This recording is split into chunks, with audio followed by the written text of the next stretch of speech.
Bu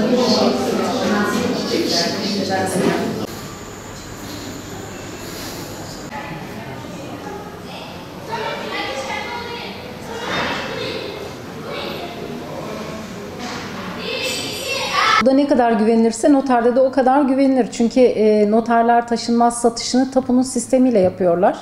Tapudan aldıkları sistem, daha doğrusu tapunun bize bağladığı uçla tapunun bilişim sistemi üzerinden bilgileri alıyoruz.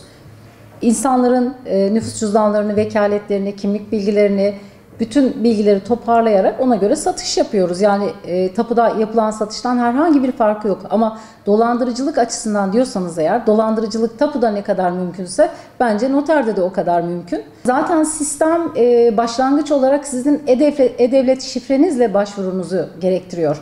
Eğer vatandaş e-devlet şifresini başkasına vermiyorsa, sadece kendisi kullanıyorsa, en başta orada engelliyor dolandırıcılığı. Çünkü noterde bir satış yapabilmek için e-devlet şifrenizle girmeniz gerekiyor. Oradan noterde satışı seçmeniz gerekiyor. Hangi taşınmazınızı satacaksanız o taşınmazı seçmeniz gerekiyor ve alıcıyı da seçmeniz gerekiyor. Her iki tarafa da SMS'le mesaj gidiyor.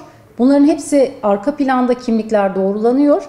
Yani burada başvuruyu eğer siz başkasına şifrenizi vermediyseniz bence bir dolandırıcılık yöntemi burada mümkün değil. Vatandaşın dikkat edeceği şey tapuda neye dikkat ediyorsa aynısıdır. E-Devlet üzerinden başvurusunu yapacak, bütün evraklarını tarayacak, üzerinde takidat bulunan, herhangi bir ipotek bulunan taşınmazları satamıyoruz. Haciz varsa satamıyoruz veyahut banka kredisi kullanacak, devamında ipotek konulacaksa biz satamıyoruz.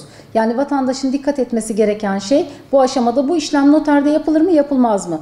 Biz ancak iki vatandaş arasında üzerinde herhangi bir şerh bulunmayan çok düz satışlarla başlayacağız bu işe.